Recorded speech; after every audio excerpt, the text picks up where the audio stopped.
today reboots and all of that are the craze. Let's stop the Superman stories we've been doing for all these years and make a new guy Superman. Let's kill Superman off. Let's do this. Let's do that. Let's put somebody new in the costume. Okay, that was a kind of a everyday theme now. It's not as big as it used to be. The history and the heritage of the stories that are coming out now seem to almost be secondary sometimes to political or genderized ideas or something of that nature. But when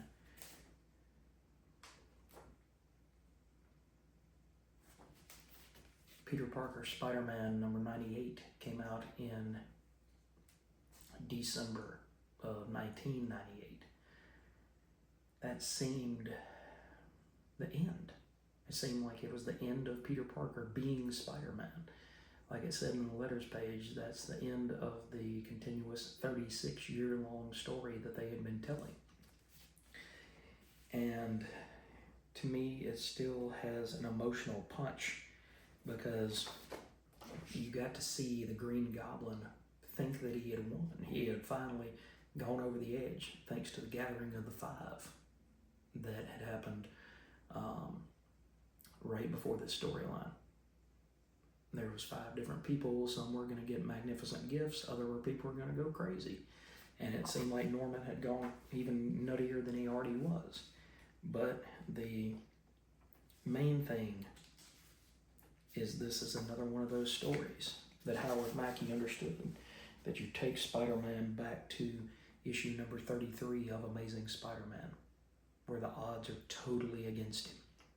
And he seems to have no chance of getting the serum to Aunt May because an entire building pretty much was falling down around his ears.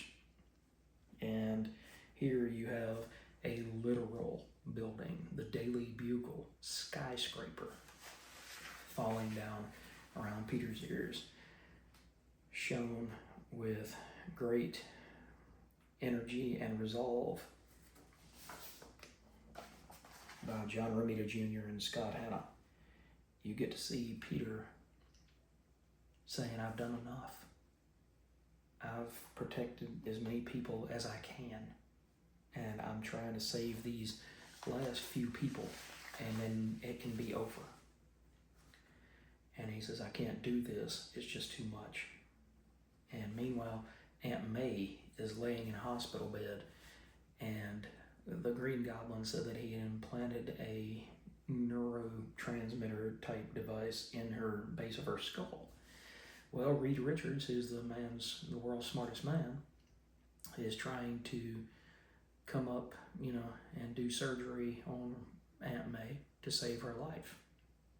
But Peter realizes as he's laying underneath here, he says, I can't let Reed do that because the Goblin says he's set off a lot of DNA bombs, and that neurotransmitter is one of those things, and it's pretty much a flesh melting disease that's going to kill a bunch of people.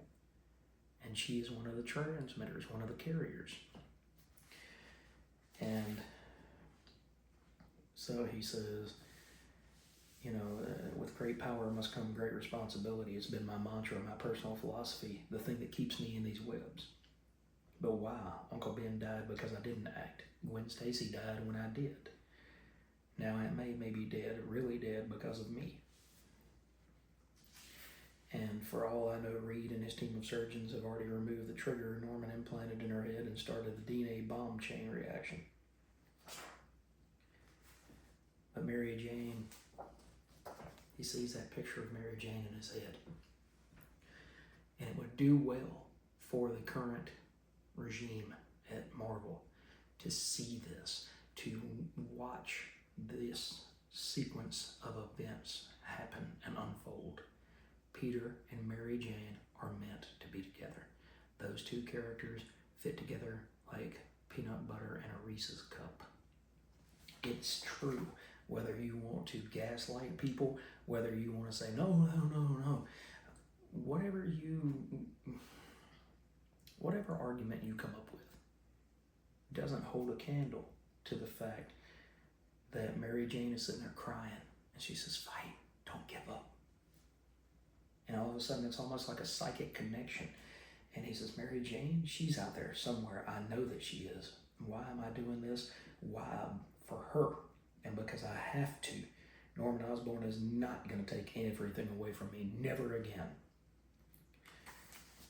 So it took every bit of reserve that he had after fighting one of his toughest battles against Norman for him to say, never again. And he lifts the building up. And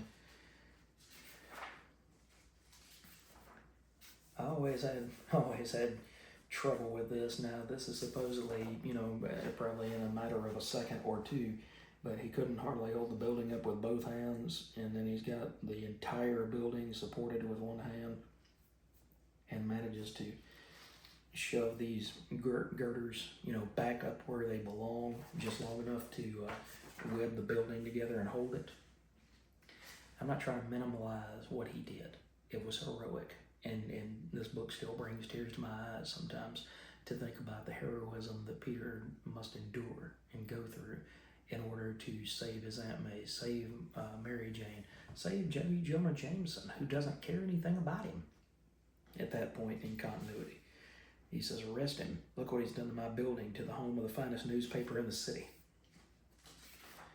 And at the end of the day, he says, I'm gonna see you hang for this. And he says, you know what? Go ahead and knock yourself out, Jonah. I don't care anymore. And then he heads off to the hospital. And at the end of the day, you get to see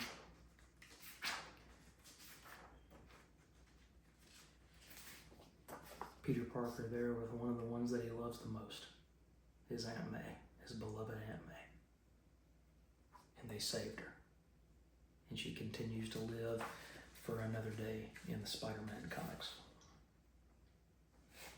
And then you also get to see an ending to Spider-Man because he tosses his costume in the fire.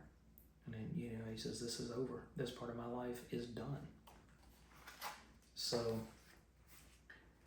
say what you will about Howard Mackey's later run on Volume 2 when he was the sole writer of both books. But in this very moment, he got what Spider-Man is about. He made you realize when you read this book, he knows who these characters are. And he loves these characters. And he puts his heart and his soul into providing an excellent story for these characters. And this has got one of those sunburst designs with this cover by John Byrne. And then it's a gatefold. So you fold it out, and the main thing to see in the fold out is this cover where he lays defeated. So you don't really know, if you didn't buy the gatefold cover, you don't know whether Spider-Man survives or not. You don't know whether it's truly the end for Peter Parker. I mean, the name of the storyline was the final chapter. So,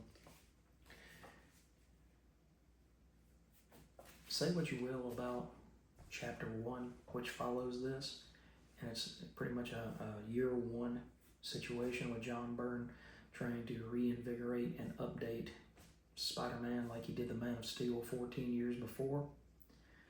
But this is really, really an amazing way to send off a character, even if he was only gone for a few months in his own title and before it came back.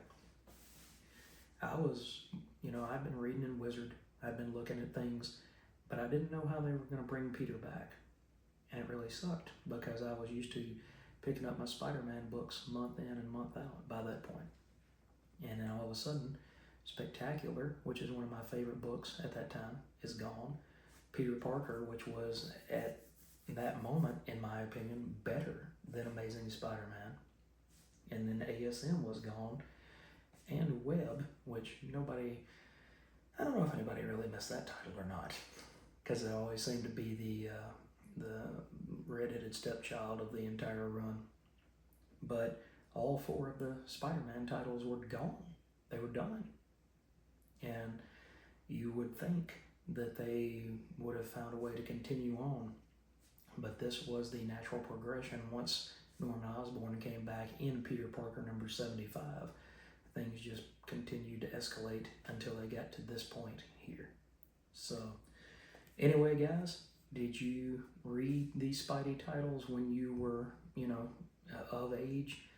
Were you my age, mid-40s, and you grew up with this particular run? Or have you not had the chance to even read these books? Because I think it's a great send-off to the character. Thanks, guys, for checking this episode of Comics Couch out, and I will catch you next time.